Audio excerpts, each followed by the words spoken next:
Ladies and gentlemen, let us discuss about how to improve the economic empowerment of women. Worldwide, only about 1 in 2 women work, compared with 3 in 4 men. In some low income countries, such as Zimbabwe and Madagascar, the labor force participation rate for women has reached 90%, but these women are often underemployed. The hard economic circumstances often force them to be self employed or work in small enterprises that are underregulated and unregistered.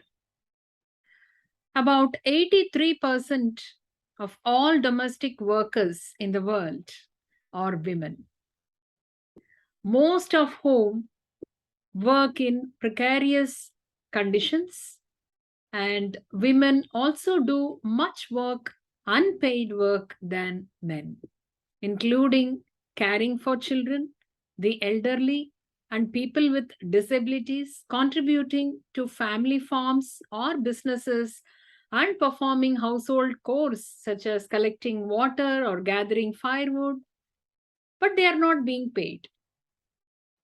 Improving women's livelihoods constitutes basic human rights protection, but could including more women in the labor force also stimulate economic growth, enhance business competitiveness, and improve well-being? This is a big question. By reducing the gender pay gap and equalizing access to economic opportunities and resources are good for economic, social, and business development.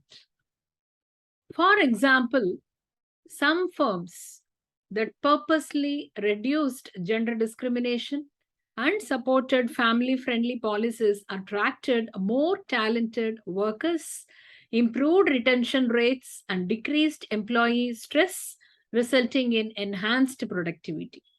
But women face significant barriers to improving their lives, such as fear of victimization and violence, lack of childcare, and legal and informal discrimination.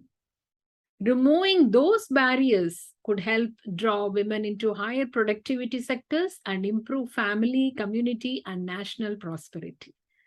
Broad-based and gender-specific policies can enable women's economic empowerment, that is, improving women's ability to make decisions and affect outcomes important to themselves and their families. So let us see some of the broad-based policies. Number one, promote economic growth.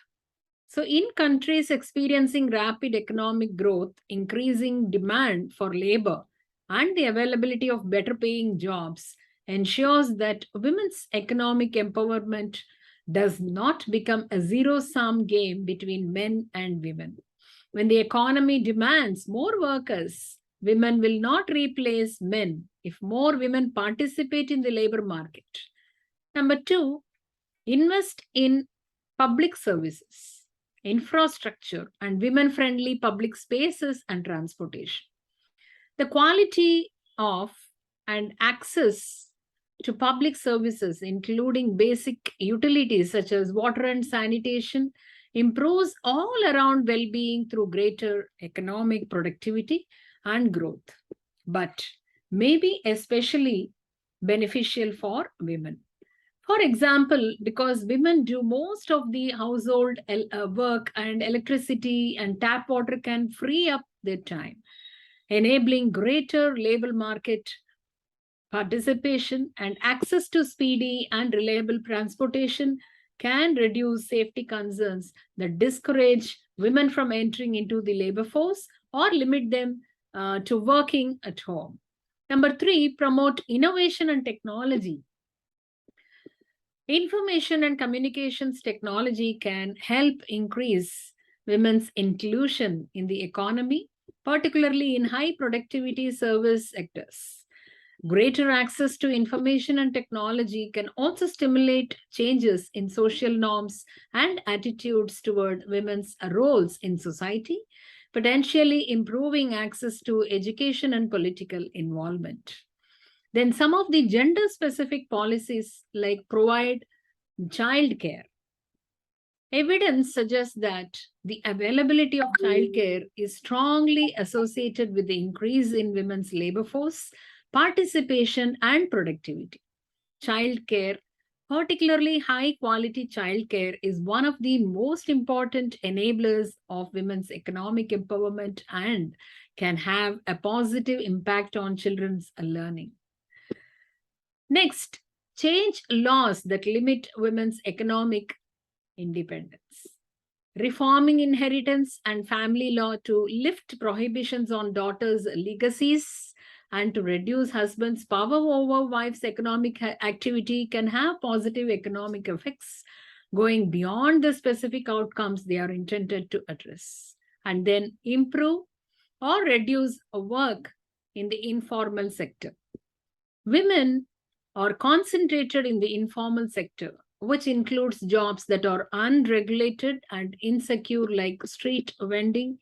Policies designed to move workers from the informal sector to the formal sector can significantly benefit women. There's no doubt about it.